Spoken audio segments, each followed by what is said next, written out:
ஒரு விழிப்புணர்வு நிகழ்ச்சி நடத்துவது இதுவே முதல் முறை.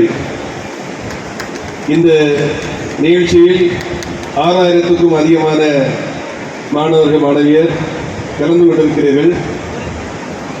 இந்த நிகழ்ச்சி என்பது கல்லூரியில் பள்ளியில் நடக்கின்ற எத்தனையோ நிகழ்ச்சியை போன்று ஒரு நிகழ்ச்சி அல்ல.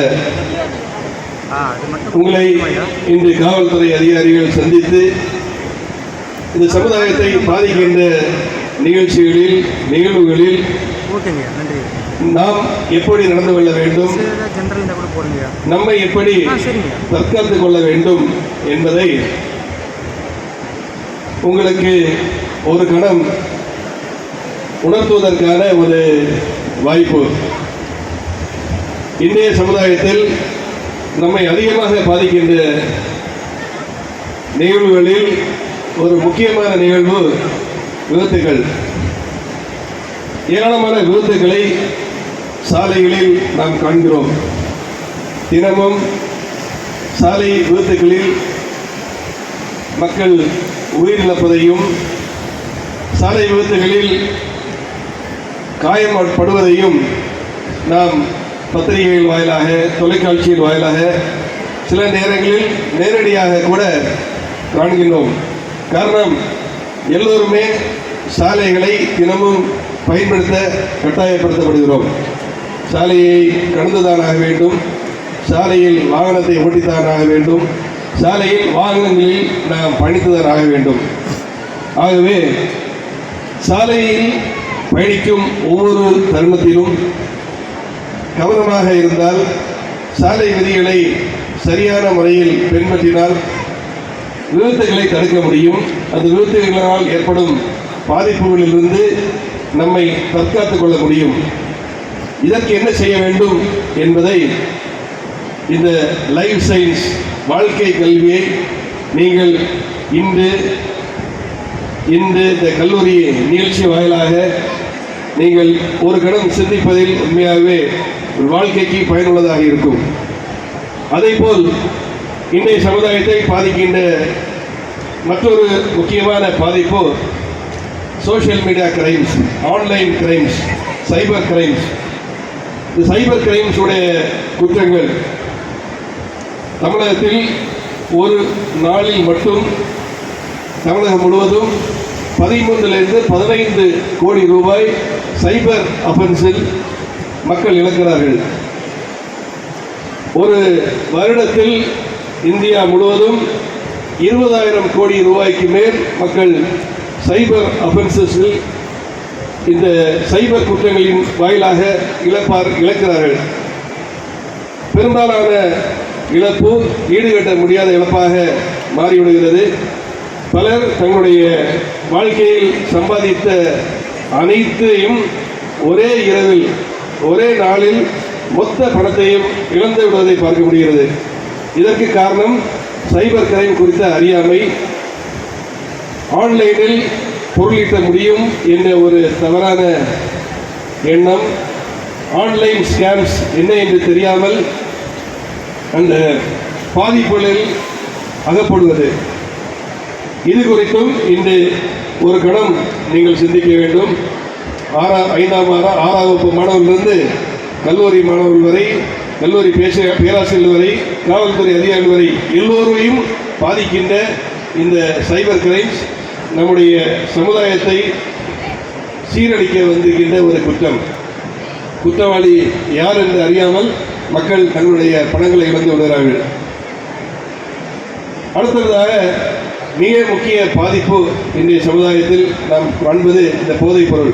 போதை என்பது நர்காட்டிக் அஃபென்சஸ், கஞ்சா போன்ற போதைப் பொருட்கள் மட்டுமல்ல, குடி பழக்கம் கூட ஒரு முக்கிய ஒரு பாதிப்பை ஏற்படுத்துகின்ற ஒரு தவறான நிகழ்வு.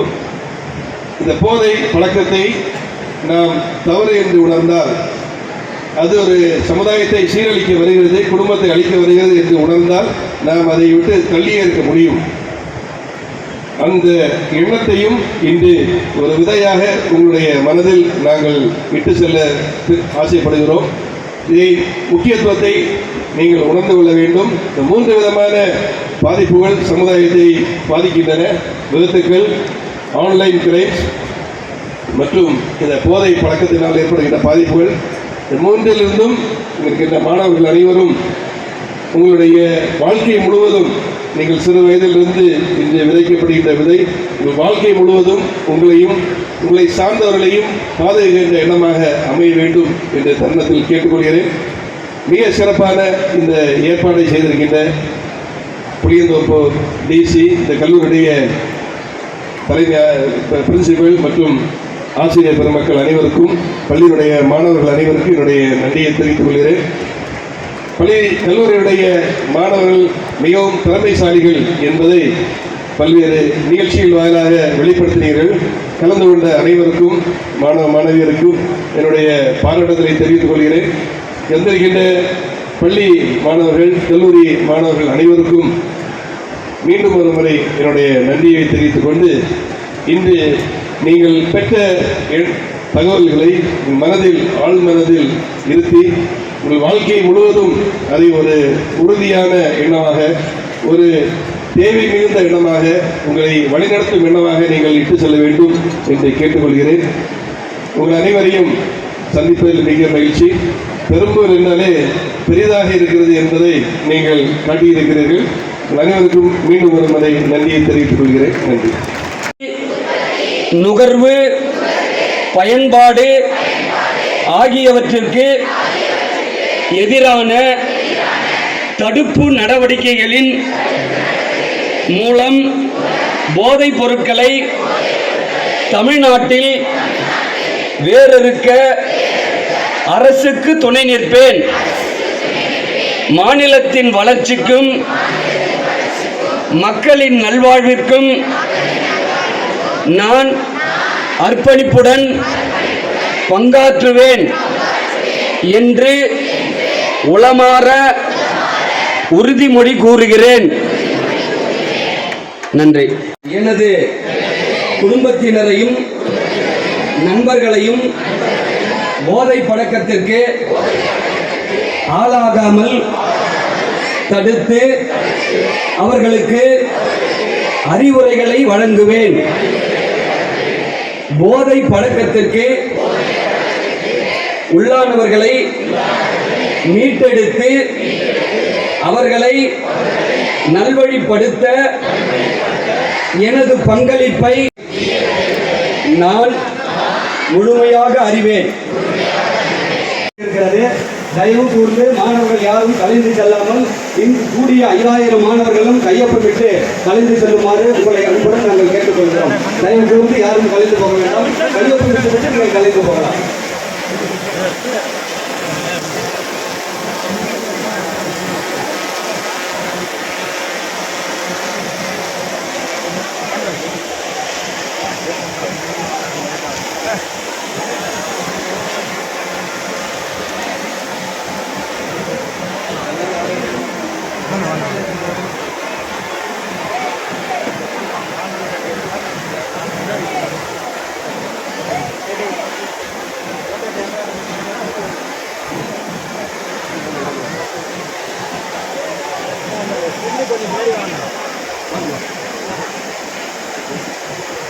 விளக்கும் இந்த ஒரு நல்ல நிகழ்ச்சியை கல்லூரியில் ஏற்பாடு செய்திருக்கிறார்கள். கல்லூரியுடன் சேர்ந்து காவல்துறையும் இந்த முயற்சியில் ஈடுபட்டது பாராட்டுக்குரிய விஷயம். தொடர்ந்து விழிப்புணர்வு இருந்தால் மட்டுமே சமூகத்தை பாதிக்கின்ற குற்றங்களிலிருந்து நம்மை பாதுகாத்துக் கொள்ள முடியும் என்ற ஒரு செய்தியுடன் இந்த முயற்சி தொடர்ந்து எல்லா பள்ளிகள் கல்லூரிகள் தொடர்ந்து இந்த முயற்சி நடந்து கொண்டிருக்கும். கடந்த வாரம் 10 நாட்களுக்கு முன்னால் SRM கல்லூரியில் இதேபோல் ஒரு 3000 மாணவர்கள் கலந்து கொண்ட நிகழ்ச்சி நடைபெற்றது. மற்ற கல்லூரிகளிலும் பள்ளிகளிலும் இந்த முயற்சி தொடரும். சார், தமிழக முதல்வர் போதைப் பொருளுக்கு எதிராக ஒரு தனிப்படை ஒன்று கொண்டு வரப்பட்டது. அது எப்படி சார்